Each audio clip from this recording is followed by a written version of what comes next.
এবার রাকিবের সাথে অন্তরার সেই পরিমাণ ঝগড়া বেঁধে গেল।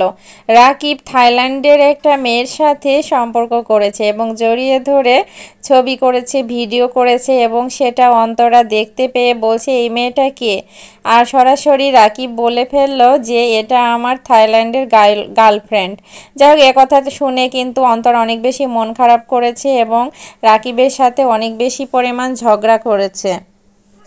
আর এই ভিডিওতে কিন্তু সরাসরি এই যে দেখা যাচ্ছে একটা মেয়ের সাথে জড়িয়ে ধরে সে ভিডিও করেছে। আর এটা যদি প্রাঙ্ক হয়ে থাকে আর এই ঘটনা যদি সত্যি না থাকে তাহলে তো অন্তরার কপাল পড়বে না, তাই না? কারণ অন্তরা কিন্তু রাকিব বলতে একদম পাগল।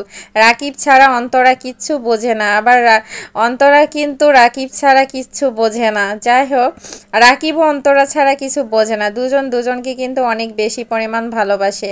আর এই সম্পর্ক যেন সারা জীবন অটুট থাকে। এখানে দেখা যাচ্ছে এই যে অন্তরা আর কি রাকিবকে কিন্তু অনেক রাগবাগ করছে। রাকিব কি করেছে, এখানে পুরা মুখে শেভ করে একদম অন্যরকম দেখা যাচ্ছে। আর অন্তরা কিন্তু এটা একদমই মানে সহ্য করতে পারছে না, সে বলছে তুমি এটা কি করেছো। যাই হোক, ওদের এই যে খুনসুটি ভালোবাসা এটা যেন সারা জীবন অটুট থাকে। আর যে মানে সন্তান আসবে দুনিয়াতে, তো যাই হোক সবাই কিন্তু গুঞ্জন রটাচ্ছে যে অন্তরা প্রেগনেন্ট, অন্তরার বাবু হবে। সত্যি যদি হয়ে থাকে তাহলে তো আলহামদুলিল্লাহ, আর বেবিটাও কিন্তু তাদের মতোই অনেক বেশি সুন্দর হবে।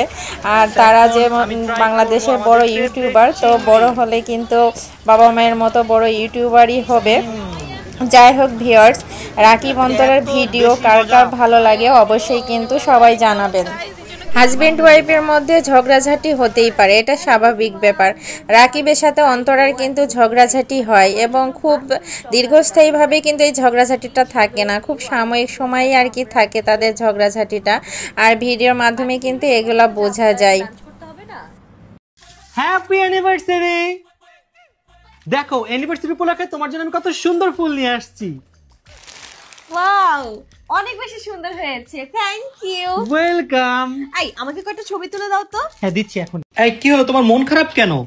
মন খারাপ হবে না, দেখো আমার সব ব্র্যান্ডের প্যাকেজিং সব আমার ফালাই দিতে হবে। আমার অনেক কষ্ট লাগতেছে গাইস। দেখো কার কার আমার মতো এরকম ব্র্যান্ডের প্যাকেজিং ফালাইতে কষ্ট লাগে। দেখো আমার শাল লিটল বেরি কি সুন্দর প্যাকেজিং, ম্যাকের, ওয়াইএসএল, এই যে ওয়াইএসএল এর, ডিওরের। আমার অনেক কষ্ট লাগতেছে, কি করি বলো তো? সব রেখে দাও তো।